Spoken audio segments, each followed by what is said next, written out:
Bienvenue dans ce nouveau Deep Dive. Aujourd'hui, on se plonge dans une pile de documents assez incroyables. Oui, tout à fait. Ils analysent les conséquences internes aux États-Unis d'une opération militaire nommée Absolute Resolve au Venezuela. L'enlèvement du président Maduro a provoqué des manifestations monstres sur le sol américain. Notre mission, c'est de décortiquer comment ces sources décrivent la réponse de Washington. Et c'est pas juste du maintien de l'ordre. Non, c'est bien plus que ça. En fait, ce qui ressort tout de suite de ces analyses, c'est un concept qu'ils appellent l'effet boomerang.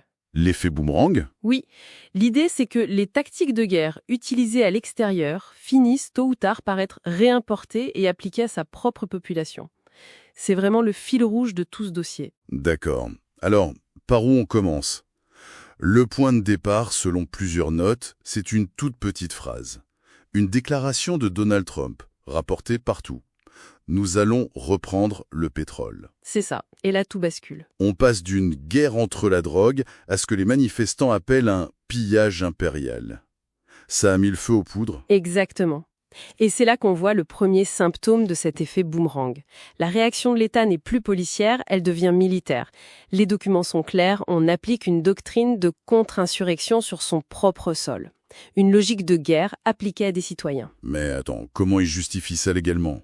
C'est là que ça devient vraiment intéressant. C'est là que ça devient presque orwellien pour reprendre le terme des auteurs. Ils pointent du doigt un outil juridique, le mémorandum NSPM7.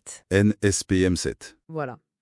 En gros, ce texte permet de classifier les opinions anticapitalistes comme des indicateurs de terrorisme domestique. Et à ça, ils ajoutent une utilisation très agressive de la loi FARA, le Foreign Agents Registration Act. Ah oui, pour dire que les manifestants sont des agents du Venezuela? Ou de la Chine, les documents parlent carrément d'une criminalisation de l'opinion. C'est fou.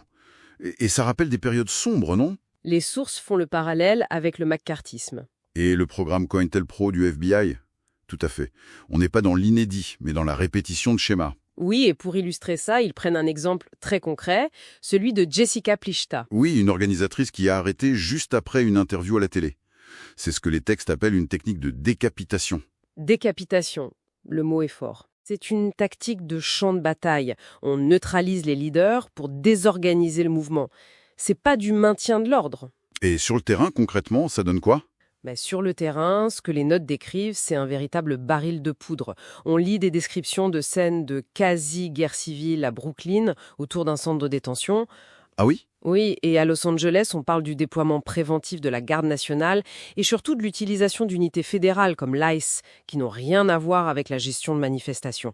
C'est une militarisation de l'espace public, en fait. Complètement. Et en parallèle, les documents parlent aussi d'une guerre contre l'information, et là, il y a une contradiction assez frappante. Ah oui. D'un côté, des médias comme le New York Times qui auraient collaboré en taisant certaines informations. Les notes parlent d'une coopération tacite pour ne pas compromettre l'opération, c'est ça.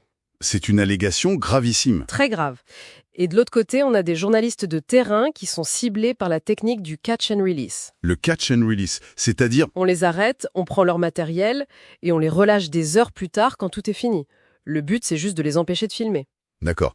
Alors, au final, où est-ce que ça nous mène tout ça?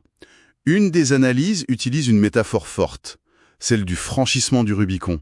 Un pouvoir exécutif qui agit comme un César en ignorant le Congrès et en disposant de l'armée à l'intérieur comme à l'extérieur. C'est exactement la conclusion. En brisant la souveraineté vénézuélienne, l'Amérique a fait sauter ses propres digues démocratiques.